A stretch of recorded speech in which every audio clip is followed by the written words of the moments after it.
ગાંધીનગર જેવા અનેક કાર્યક્રમો કરવામાં આવ્યા. એ કાર્યક્રમોમાંથી અમને અનેક પ્રકારનું ભાથું અને અનુભવો મળ્યા છે. અમને અહીંયા અનેક જોસેફ મેકવાન જેવા મહાન કવિના વક્તવ્યો, કલ્યાણસિંહ જેવા સારા વક્તાઓના વક્તવ્યો પણ સાંભળવા મળ્યા છે. જેથી અમને જે અનુભવો પ્રાપ્ત થયા છે એ અમે અહીંથી જઈ અને બીજી જગ્યાએ પ્રદર્શિત કરીશું અને આ સંસ્થાનું નામ ઉજાળવા પ્રયત્ન કરીશું. બસ.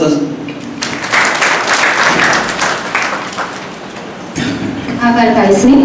હવે પ્રથમ વર્ષના પ્રશિક્ષણાર્થી ભાઈ બહેનો પોતાના પ્રતિભાવ રજૂ કરશે. સૌપ્રથમ અનાવાડિયા ચેતનાબેન. પરિવારના વડવૃક્ષ સમાન પૂજ્ય દાદા દાદી, મંચસ્થ બિરાજમાન મહાનુભાવો તેમજ ભારતના ભાવિનું ઘડતર કરવા માટે જઈ રહેલા મારા વહાલા પ્રશિક્ષણાર્થી ભાઈ બહેનો, જ્યારે હું તારીખ 27/7/2009 આ લોક નિકેતન પરિષદમાં પ્રથમવાર આવી ત્યારે મને આ વાતાવરણ જોઈને મને ખૂબ જ આનંદિત થઈ ગઈ.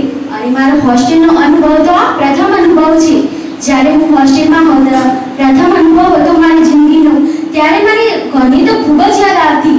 ત્યારે મારા બીજા વર્ષની તમામ બહેનો મને ખૂબ જ સાથ સહકાર પૂરો પાડતી. જ્યારે હું ઘરને યાદ કરીને રડતી હોય ત્યારે તેઓ મને નાની બહેનની જેમ ખૂબ જ હૂંફ અને લાગણી આપતા. સાથે સાથે અધ્યાપકગણ અને લોક નિકેતન પરિવારે પણ અમને ખૂબ જ હૂંફ અને લાગણી આપતા.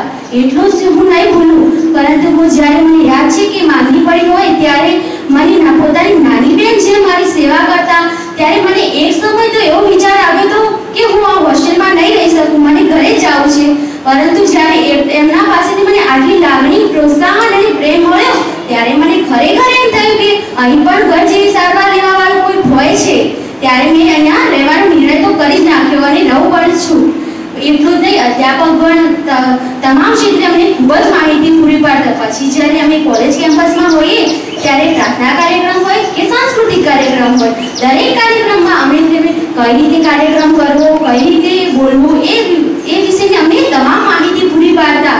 તેમજ દરેકમાં અમને સાથે રહીને ખૂબ જ સહકાર આપતા.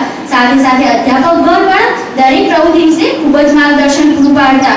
એટલું જ નહીં, પરંતુ હોય ભલે અધ્યાપન કાર્યમાં માઇક્રો ટીચિંગ હોય કે પાઠ હોય કે ઇન્ટર્નશીપ હોય, આ તમામ ક્ષેત્રોમાં તેમને અમને ખૂબ જ સારી માહિતી આપી છે કે અને માર્ગદર્શન પણ આપ્યું છે. તેમના લીધે જ અમે અત્યારે અહીંયા છીએ, એટલું તો હું જરૂર કહીશ. કારણ કે તેઓ અમે દરેક ક્ષેત્રમાં કઈ રીતે કાર્ય કરવું તેની પ્રેરણા પૂરી પાડતા. અધ્યાપકગણ પણ દરેક ક્ષેત્રમાં તમે જે આ પીડીસીના ક્ષેત્રમાં આવ્યા છો તેમાં તમારી જિંદગીમાં કઈ રીતે આગળ વધવું, કઈ રીતે પોતાના રાષ્ટ્રનું નિર્માણ કરવું તે વિશેની તમામ માહિતી પૂરી પાડતા.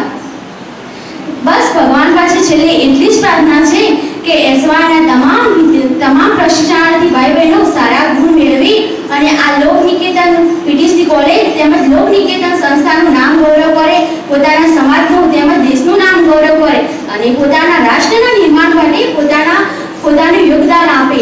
છેલ્લે એટલું જ કહીશ, અંત નથી આરંભ છે વિદાય, ગીત નથી ગઝલ છે વિદાય, રીત નથી રસમ છે વિદાય. છૂટા પડ્યા તો શું, ફરી મળીશું માર્ગે ભેળા, માર્ગ નથી મંજિલ છે વિદાય,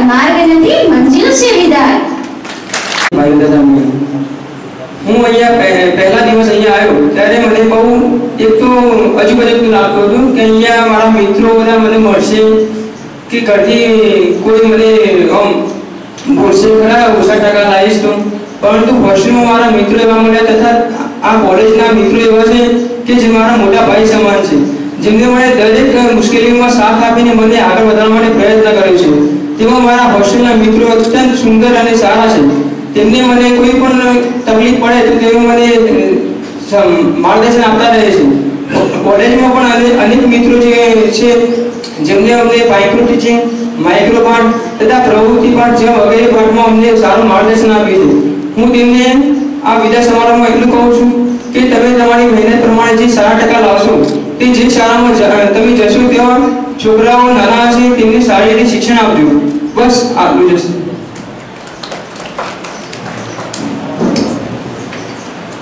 આભાર ભાઈ. આપણી ભારતીય સંસ્કૃતિની પરંપરા મુજબ કોઈ પણ ક્ષેત્રમાંથી વિદાય લેવાય એટલે તેમને શુભેચ્છા પાઠવવામાં આવે છે. આજે પણ આ ભવ્ય પરંપરાને વર્ષોથી વળગી આપણા વિદાય લઈ રહેલા પ્રશિક્ષણાર્થી ભાઈ બહેનોને શુભેચ્છા પાઠવું છું કે તેઓ પોતાની કારકિર્દી ઉત્તમ રીતે ઘડે. તેમની વિદાયથી કોલેજનું પ્રાંગણ સૂનું બની રહ્યું છે, પણ આ વિદાયમાં તેમની પ્રગતિ છે અને તેમના કદમ પ્રગતિના પંથ પર પડી રહ્યા હોય ત્યારે એ વિદાય કરતા હેતુપૂર્ણ યજ્ઞ બની જાય છે. અને આ પ્રગતિના યજ્ઞમાં જેટલું કર્મ પર નાખીશું તેટલી સિદ્ધિઓ તેઓ વધુને વધુ પ્રાપ્ત કરશે. હવે હું અધ્યાપક શ્રી પ્રવીણભાઈ રાજકોટ સાહેબને વિનંતી કરું કે તેઓ પ્રશિક્ષણાર્થીઓને આશીર્વચન પાઠવે. નિકેતન સંસ્થાના આદ્ય સ્થાપક અને પૂજ્ય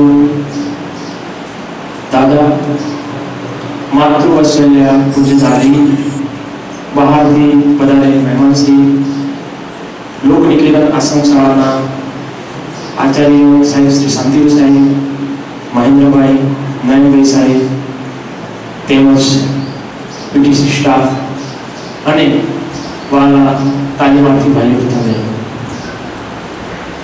વિદાય લગભગ 5000 વર્ષથી ચાલી આવે છે. 5000 વર્ષ પહેલા જ્યારે વૈદિક કાળ જ્યારે હતો એ સમયથી આ સંસ્કાર ચાલી આવે છે. એને સમાવર્તન સંસ્કાર તરીકે ઓળખવામાં આવતો. વિદ્યાર્થી જ્યારે 7 વર્ષનો થાય ત્યારથી એને પાટી સંસ્કાર આપવામાં આવતો અને ત્યારબાદ એ ગુરુકુળની અંદર વિદ્યારંભ કરતો અને 20 વર્ષ સુધી એ અધ્યયન કરતો. ત્યારબાદ તે સ્નાતક કહેવાતો અને ત્યારબાદ 27-28 વર્ષનો ગાળો થાય એટલે એની વિદાય સમારંભ એટલે સમાવર્તન સંસ્કાર એ સમયે ઉજવવામાં આવતો. આપણો વિદાય સમારંભ ના કહી શકાય, એક શુભેચ્છા સમારંભ નું આયોજન જે આપણે કર્યું છે. શુભેચ્છા એક સારી ઈચ્છા કે બાળક કે તાલીમાર્થી કોઈ પણ હોય પોતાના જીવનની અંદર ઉત્તરોત્તર પ્રગતિ કરે અને આગળ વધે એ માટે આપવામાં આવતી એક ઈચ્છા અથવા તો એક મહત્વાકાંક્ષા એની વાત કરવામાં આવે. હવે ડોક્ટર અબ્રાહમ લિંકને બહુ સરસ કહ્યું છે કે તમારે તો સમાજમાં રહેવાનું છે અને સમાજની અંદર તમારે એનો ઉત્કર્ષ કરવાનો પ્રયાસ તમારે કરવાનો છે. આટલા બધા ટીચરો 100 વિદ્યાર્થીઓ સમાજની અંદર જશે અને એ પણ લોક નિકેતનમાં જશે એટલે આપણું ઓળખ હશે, આપણી ગૌરવ હશે કે સમાજની અંદર ઉત્કર્ષનું કામ છે, સમાજની અંદર કોઈ દલિતનું કામ હશે, સમાજની અંદર કોઈ શોષકનું કામ હશે કે સમાજની અંદર કોઈ પછાત પડી ગયેલા વ્યક્તિનું કામ હશે તો લોક નિકેતનનો જે શિક્ષક હશે એ કરશે અને લોક નિકેતનની અંદરથી એક કેળવણીમાંથી જે તૈયાર થયેલો શિક્ષક હશે એ એને કરવાનો પ્રયાસ કરશે. એટલે અબ્રાહમ લિંકને બહુ સરસ કહ્યું છે કે તમારે એને બધું જ શીખવવું પડશે. તમારી સાથે જે બાળક આવશે એને તમારે બધું જ શીખવવું પડશે કે એક બાજુ સંતો છે તો બીજી બાજુ પ્રપંચી રાજકારણીઓ પણ છે. આ દુનિયાની અંદર દરેકને ઝુકાવી શકાય છે પરંતુ એની અંદર સમય લાગે છે અને મહેનતથી કમાયેલો $1 મફત મળેલા $5 કરતા વધારે મૂલ્યવાન છે. એ તમે એને સમાજ માટે એને શીખવજો તો અમારી આ સંસ્થાની લોક નિકેતનની જે આગવી ઓળખ છે એ છતી થશે. અને એક અમારા માટે તમે વિદાય લઈ રહ્યા છો એટલે સમાજની અંદર જઈ રહ્યા છો એટલે એક ગૌરવની વાત છે, એક આનંદની લાગણી છે કે સમાજની અંદર જે આ વ્યક્તિઓ છે એને ઉચ્ચ લાવવાનો જે પ્રયાસ છે એ તમે કરશો અને અમારું અને સંસ્થાનું નામ તમે રોશન કરશો. તમે સમાજની અંદર જાઓ એટલે દરેક બાળકો ઓળખવાનો પ્રયાસ કરજો. આ સમાજની અંદર દરેક બાળકને તમે ઓળખજો એ વાક્ય પર વધારે ભાર એટલા માટે મૂકું છું કે ગામડાની અંદર દરેક બાળક અમીર ઘરમાંથી આવતું નથી. અમુક છોકરાઓને ખાવા પીવાની વ્યવસ્થા પણ હોતી નથી. બપોરના ભૂખ્યા હોય છે, મધ્યાહન ભોજનની વ્યવસ્થા થઈ છે બરાબર છે, પણ બપોરના ભૂખ્યા હોય છે એ બાળકને ઓળખજો, એ બાળકને શું જરૂરિયાત છે એ ઓળખજો. અને તમે જ્યારે અધ્યાપન કાર્ય જ્યારે કરતા હોય તો બાળકને કેન્દ્રમાં રાખીને કરવાનો પ્રયાસ કરજો. બાળકો જિંદગીના ઘણા બધા રંગો હોય છે અને જળથી ભર્યા ભર્યા ઘણા બધા તરંગો હોય છે. દરેક પ્રસંગ કઈ જિંદગી ભર યાદ રહેતો નથી પણ જિંદગી ભર યાદ રહી જાય એવા એકાદ બે પ્રસંગ હોય છે. તમે અમારી સંસ્થાને, અમને, પૂજ્ય દાદાને દાદીને બધાને દીપાવવાનો પ્રયાસ કર્યો છે અને સંસ્થાના કોઈ પણ કાર્યની અંદર તમે ક્યારેય પીછેહટ કરી નથી, સદાયને માટે આગળ રહ્યા છો.